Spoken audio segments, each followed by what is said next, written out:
박성민 목사의 매일 큐티 묵상입니다. 느헤미야 3장 14절로 32절입니다.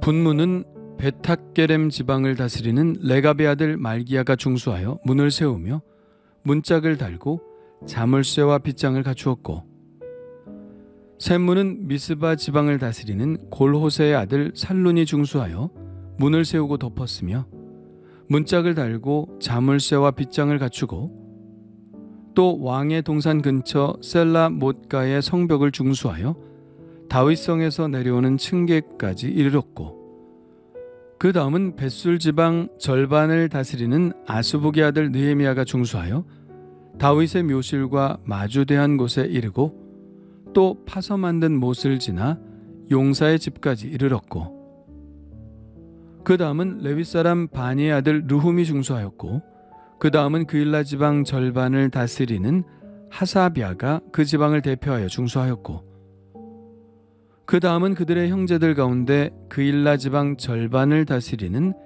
헤나닷의 아들 바웨가 중수하였고, 그 다음은 미스바를 다스리는 예수아의 아들 에셀이 한 부분을 중수하여 성 구비에 있는 군기고 맞은편까지 이르렀고, 그 다음은 삽배의 아들 바룩이 한 부분을 힘써 중수하여 성 구비에서부터 대제사장 엘리야십의 집 문에 이르렀고, 그 다음은 하코스의 손자 우리아의 아들 무레못이 한 부분을 중수하여 엘리야십의 집 문에서부터 엘리야십의 집 모퉁이에 이르렀고, 그 다음은 평지에 사는 제사장들이 중수하였고, 그 다음은 베냐민의 핫숲이 자기 집 맞은편 부분을 중수하였고, 그 다음은 아나냐의 손자 마아세의 아들 아사랴가 자기 집에서 가까운 부분을 중수하였고, 그 다음은 헤나닷의 아들 빈누이가 한 부분을 중수하되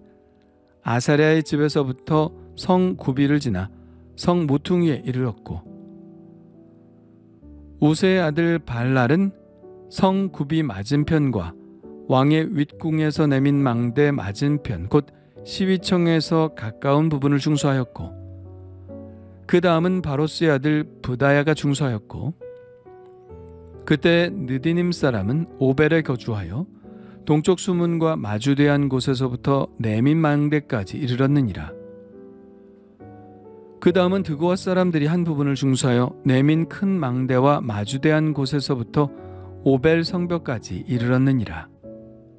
미문 위로부터는 제사장들이 각각 자기 집과 마주대한 부분을 중수하였고, 그 다음은 임멜의 아들 사독이 자기 집과 마주대한 부분을 중수하였고, 그 다음은 동문지기 스가냐의 아들 스마야가 중수하였고, 그 다음은 셀레미아의 아들 하나냐와 살랍의 여섯째 아들 하눈이 한 부분을 중수하였고, 그 다음은 베레기야의 아들 무술람이 자기의 방과 마주대한 부분을 중수하였고, 그 다음은 금장색 말기야가 한밉갓 문과 마주대한 부분을 중수하여 느디님 사람과 상인들의 집에서부터 성 모퉁이 성루에 이르렀고, 성 모퉁이 성루에서 양문까지는 금장색과 상인들이 중수하였느니라. 아멘. 계속해서 성벽 재건을 위해 분담한 구역들을 소개하고 있습니다. 14절에는 분문이 나오고 15절에는 샘문이 나오죠. 또 셀라 못가의 성벽도 나옵니다.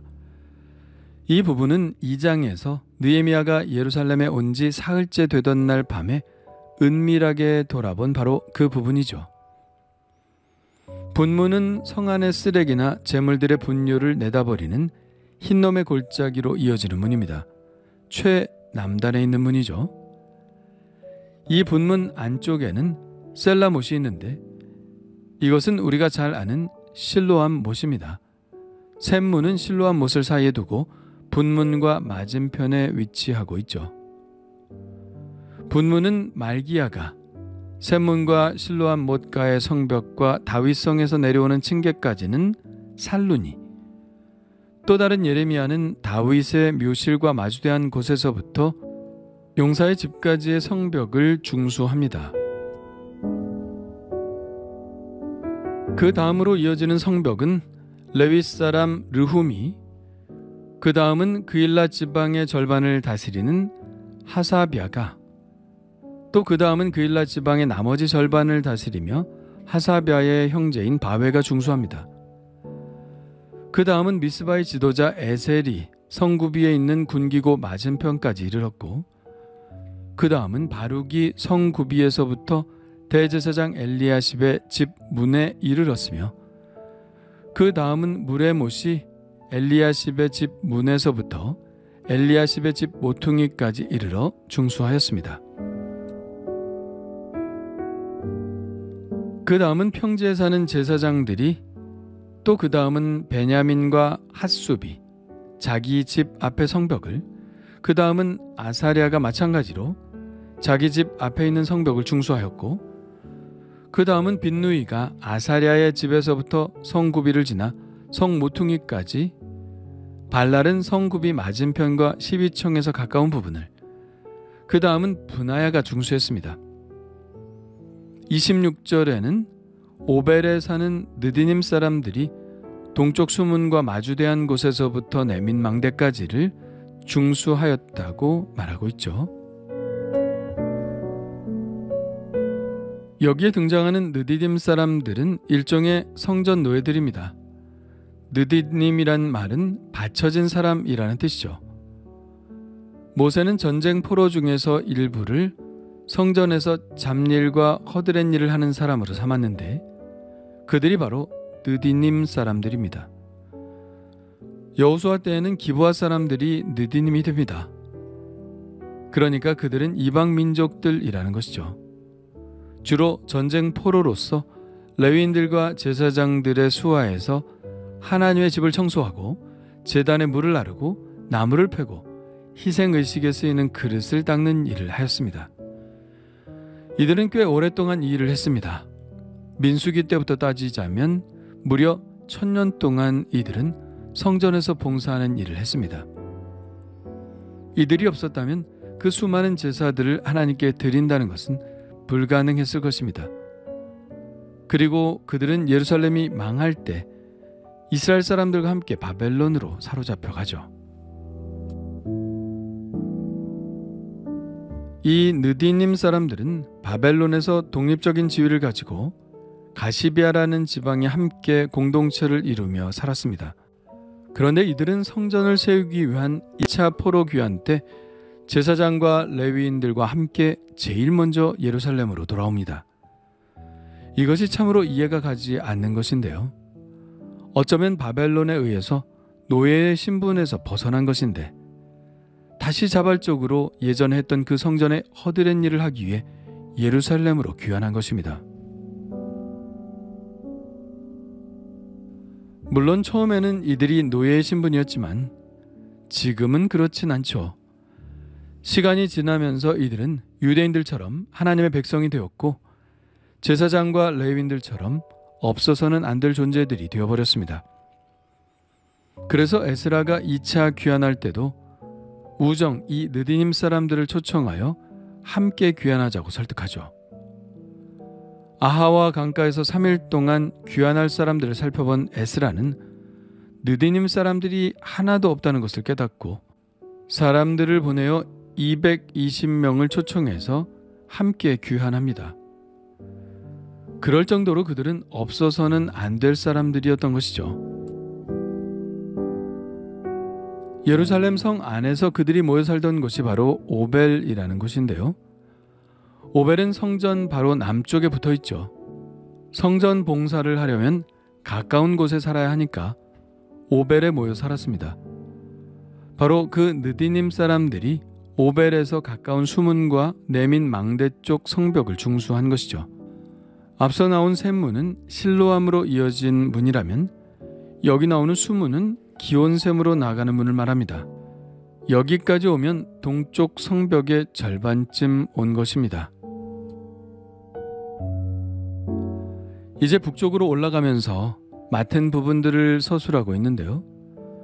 드고아 사람들이 내민 큰 망대와 마주대한 곳에서부터 오벨 성벽까지 이르렀고, 마문 위로부터는 제사장들이 각각 자기 집 근처에 있는 성벽을, 그 다음은 사독이, 그 다음은 스마야가, 그 다음은 하나냐와 하누니, 그 다음은 무슬람이, 그 다음은 말기야가 함밉갓 문과 성 모퉁이까지 중수하였습니다. 성 모퉁이란 이미 북쪽 끝에 이르렀다는 이야기죠. 그리고 성 모퉁이 성루에서부터 양문까지는 금장색과 상인들이 중수하였습니다. 양문은 처음 시작했던 지점이죠. 이렇게 양문에서부터 시작하여 시계바늘 반대 방향으로 돌아 다시 양문으로 온 것입니다. 이처럼 각자가 자기 맡은 부분을 책임있게 중수했다는 것은 이들 모두가 한마음이 되었다는 것을 의미합니다. 성벽을 재건하는 데는 단지 육체적인 힘만을 필요로 하는 것은 아니었을 것이라는 것 능히 예상할 수 있습니다. 많은 재물들이 들어갔겠죠. 또 많은 시간을 써야 했을 것입니다.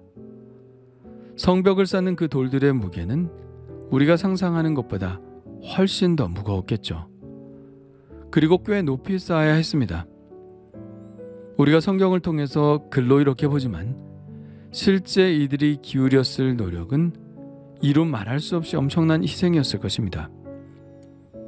그러나 그럼에도 불구하고 그들은 이 어려운 일을 해냈죠. 그것은 그들이 느헤미야의 비전에 동의하고 느헤미야의 비전이 그들 자신의 비전이 되었기 때문일 것입니다. 에베소서에는 교회를 하나의 지어지는 건축물로 비유하고 있는데요. 이렇게 성벽을 지어가는 과정은 우리가 지금 교회를 이루어가는 과정과 똑같습니다. 각자가 맡은 은사에 따라 공동체의 필요를 담당하고 하나님께서 주신 사명으로 알아 최선을 다해 헌신할 때 그 공동체는 견고하게 지어진 성벽처럼 든든하게 서가는 것이죠. 혹 하나님의 나라를 이루는 이 명단 안에 내가 빠져 있다면 우리는 너무 부끄럽지 않을까요?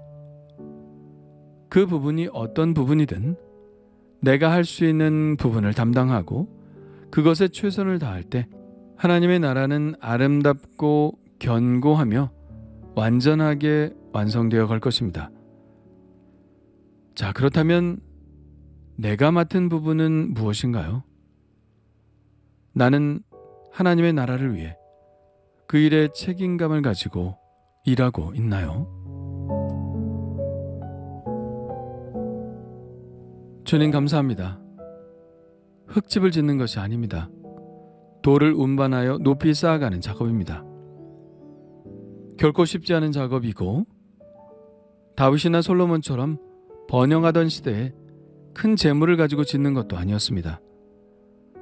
그저 각자가 가진 물질로 각자가 가지고 있는 육체적인 힘으로 헌신해서 쌓아가는 성이었습니다. 참으로 어려운 과정이었을 것입니다. 지금 우리의 교회들도 이처럼 넉넉한 형편이 아닙니다. 그러나 그러한 형편 속에서도 교회를 위해 헌신하는 이들이 있기에 하나님의 교회가 세워져 갑니다. 이들처럼 하나님의 뜻을 이루어가는 데 협력하게 하시고 내게 주신 작은 사명들을 잘 감당하여 하나님의 나라를 다시 세워가는 저희들 되게 해 주옵소서. 예수님의 이름으로 기도합니다. 아멘.